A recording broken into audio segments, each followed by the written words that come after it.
তো হ্যালো বন্ধুরা, বর্তমানে আজকে একটা ভিডিও নিয়ে বললাম মানে ইলেকশনের বলতে তে কথাটা এরকম যে কারা কোন দল নিয়ে ইলেকশন খেলবেন এটা বেশি বড় কথা না।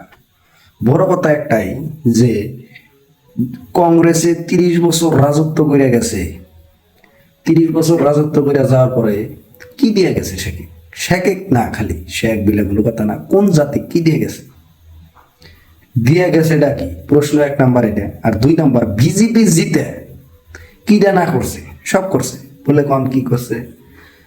মানুষের ঘরবাড়ি ভাঙছে, তারপরে আসামের মাটি আড়ানিক দিছে, আড়ানির কাছে বেচছে, আর বহু বর্তমান কোম্পানি ফ্যাক্টরি লাগাইছে সব বাইরের দেশের মানুষের। আচ্ছা যাই হোক। তারপরে কংগ্রেস 30 বছর রাজত্ব করে কি করে গেল? ও কিছুই করে নাই। ও ঘুমাইছিল, পাবলিকেও ঘুমাইছিল, একটা এনার্জি পর্যন্ত দেখার নাই। 1 নাম্বার কথা এটা। আর 3 নাম্বার দল আর একটা আছে, সেটা হলো AIUDF। এ শালা না কোনোদিন জিতে হারলো, না কোনোদিন সরকার গঠন করা হলো। এটা একটা, এই ইউডিএফ একটা নাও, নাও বুঝেন মানে নৌকা, পানির মধ্যে ছাইরা দিলে আরে এই বিলে আলে ওই বিলে আলে, মানে জিম্মুরা অল্প জেতার সম্ভাবনা ও মোড়াই থাকে।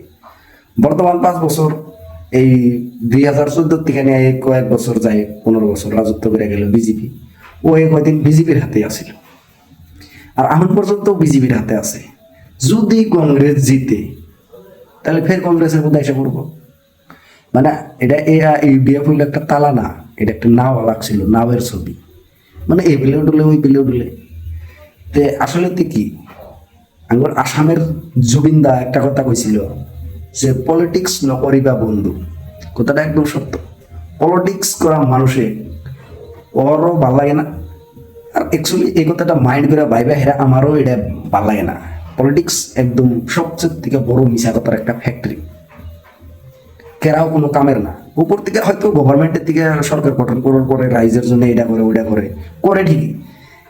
একটা বিল্ডিং এর একটা বিল্ডিং বানাইলে একটা সিঁড়ি থাকে, ওই সিঁড়ির থাকে থাকে পাও দিয়ে নাইমা হার নাকি এভাবে উপর থেকে ছাইড়ে দেওয়ার পরে হয়তো সরকারে ছেড়ে দিছে, সিএমএ ছেড়ে দিছে, এমএলএ খাবো, এমএলএ পরে পদ জেনে আছে, এরা চামচা চুমচা খাইতে খাইতে পাবলিকের কাছে আইসে এক বন্ধু পায় না। মানে এটা কি কমু, ভাষা প্রকাশ করা বস্তু না। তো আপনারা এইবার ইলেকশন যাক, যে দলে খেলেন ওরকম ভাইবা চিন্তা খেলেন, যাতে নিজেও ঘুম পারা যায়, হেও যাতে ঘুম পারে। তো ধন্যবাদ।